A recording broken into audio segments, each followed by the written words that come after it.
I wouldn't trade off being there, but I had to teach people how to treat me in this space, you know, and they're looking for that, right? Yes. It's like, I'm gonna be out on the soccer field all day and I will talk to you like a regular mother, bring your kid over, because we're all talking on the field, but the minute you turn it into a thing, we have to stop it. I don't know that I could have lived your life and you wouldn't have seen me angry. Or you wouldn't have seen me snap at somebody and say, that's not, you know, because people, not everyone is as gracious as you would like them to be or understanding or get the message. But that's the thing about vulnerability. You know, instead of reacting with anger by saying, I'm gonna share with you this thing I'm feeling, which is when you interrupt me in a place where I'm being a mother, space, then that turns it into something else. People get it, you know, and that's the thing about being vulnerable. We think that it makes us more out there, but really, if we give people credit for understanding that situation, they respond. They do. At least I've learned that they do. So the first reaction for me is not rejection, but it's, let me explain this to you. You know, this is how this is gonna work. Love you, but don't do this. We can do this. You know, so, you know, that would be a thing to remember. I'm talking to my kids about that now. I be trying sometimes. This is one of the with things time and communication. We appreciate so much about you. Yeah. Because you have been an example of that for us. Absolutely. When we're in these moments. Yeah. When you're in this moment when you 100%. want to say, everybody leave me alone, you think, what would Michelle do? What would Michelle do? I'm gonna get a bracelet that says that. Do you do that? I did that. I'm not even just saying that. I had a WWMD moment where I was like, what would Mrs. Obama do? Because I feel like, just like you just stated, there's so many moments where people, I mean, it's not even just like it's not a celebrity thing, it's just creating a respectful space thing. And whether that's with family or friends or business or whatever, you're always so scared. I know, at least I can say I'm usually nervous about how is the other person going to react to my boundary.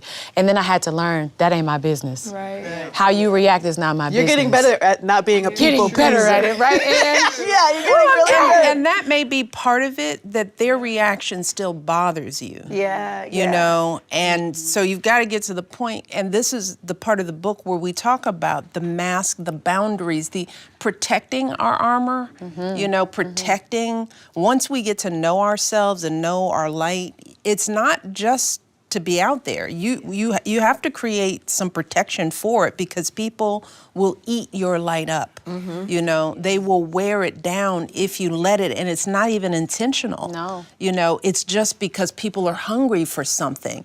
And I try to keep that in mind. What's going on with you? If you've reacted negatively to me, I'm not taking that in, because I know I didn't do anything. And the older you get, you realize, it really ain't me. So what happened to you today? You know, but it is important to protect. You have a right, particularly as you're young, as we have learned, you have a right to your boundaries. People don't have to like it, you know, but then you have to get over wanting them to like your boundaries.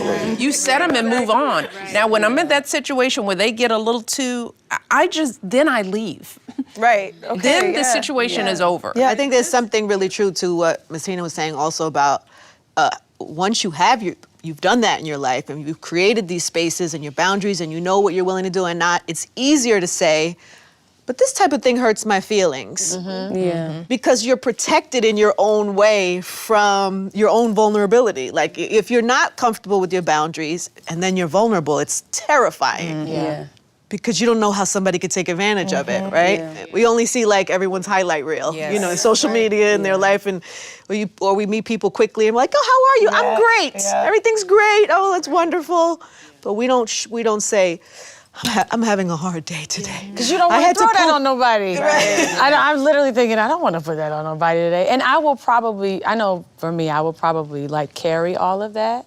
And then if I don't say something, or even like have a moment to call you or the girls or my friends or whatever, it blows out, it comes out on the wrong person. Or it comes out in my marriage, or it comes out on my kids, and I'm like, oh my God, I have to take, you know what I mean? Like, I don't want to do that. And so I have to talk about it, or cry it out on the side of the road, or have a real quick chat to myself like, well, why you say that like that to that person? You know, I have to check myself.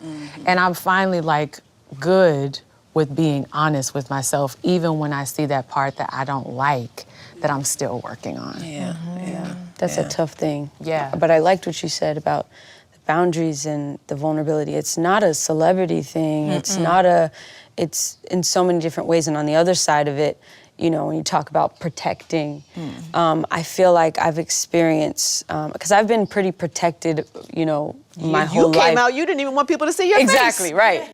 Exactly. Well, first of all, let me say that's the smartest thing. I'm like, yes. Thank you. Yes to not rushing out into that, first of all. Well,